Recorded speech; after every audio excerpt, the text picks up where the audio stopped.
Hello बच्चों, let's read the question. Question say that 1 mole of a monoatomic gas is mixed with 3 mole of a diatomic gas. The molar heat capacity at constant volume of the mixture is option A 4.5, option B 2, option C 4, option D 3. Discuss करते हैं। तो यहाँ पे इस question को करने के लिए की कॉन्सेप्ट क्या हो जाएगा? क्वेश्चन का की कॉन्सेप्ट यहाँ पे हम लोग यूज करेंगे कि जैसे मान लेते हैं कि कोई एक गैस है जिसका सीवी का वैल्यू, जिसका सीवी, जिसको मान ले रहे हैं कि फर्स्ट कोई गैस है जिसका सीवी का वैल्यू मान लेते हैं कि यहाँ पे अगर एक्स है। ओके। और यहाँ पे दूसरा कोई गैस है जिसका सीवी टू जो है वो क्या है, वो है वाई। ओके। तो अगर इन दोनों को अगर हम लोग मिक्स कर दें और मिक्स करने के बाद अगर हम लोगों को अगर मिक्सचर का अगर सीवी चाहिए, मिक्सर का अगर सीवी चाहिए तो ये वैल्यू कितना होता है? ये वैल्यू हो जाएगा CV1 प्लस CV2 और अपॉन में क्या हो जाएगा? अपॉन में हो जाएगा 2। ओके। क्योंकि फॉर्मूला जो होता है तो वो फॉर्मूला किस तरह से होता है?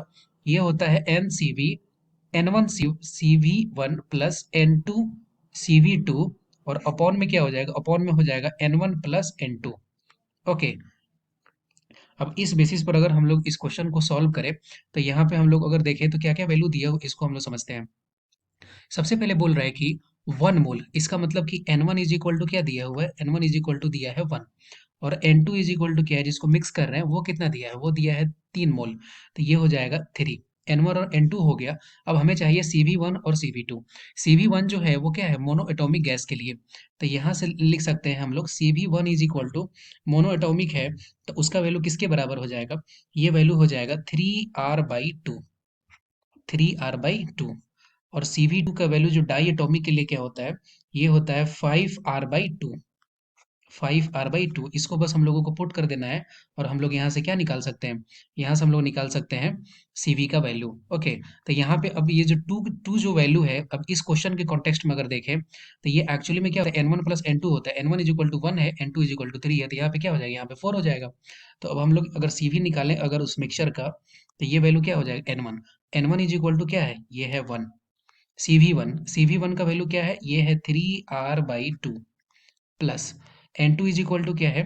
N2 इज इक्वल टू है 3 और यहाँ पे CV2 का वैल्यू क्या है? CV2 का वैल्यू है 5R/2 upon N1 plus N2। N1 is equal to क्या है? 3। N1 इज इक्वल टू 1 और N2 इज इक्वल टू 3, दोनों को ऐड कर देंगे तो ये हो जाएगा 4। ओके। अब यहाँ से अगर हम लोग अगर सॉल्व करें तो CV इज इक्वल टू क्या आ गया?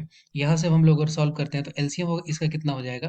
एलसीएम हो जाएगा 2 और यहाँ से हो जाएगा 3R प्लस 15R, तो ये हो गया कितना? ये हो गया 18R और अपॉन क्या हो गया? 4। ये वैल्यू आ गया। अब इसको अगर हम लोग सॉल्व करें तो ये हो जाएगा 9R/4। CV is equal to क्या आ गया?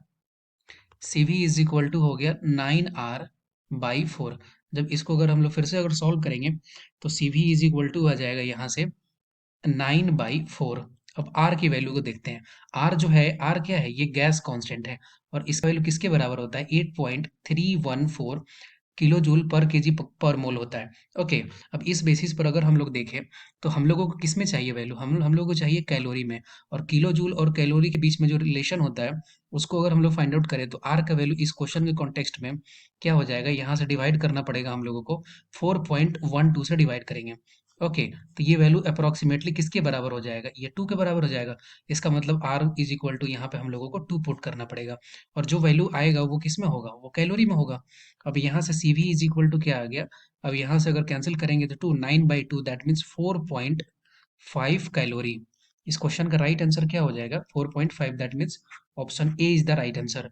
I hope you will be understood it well. Best of luck. Thank you.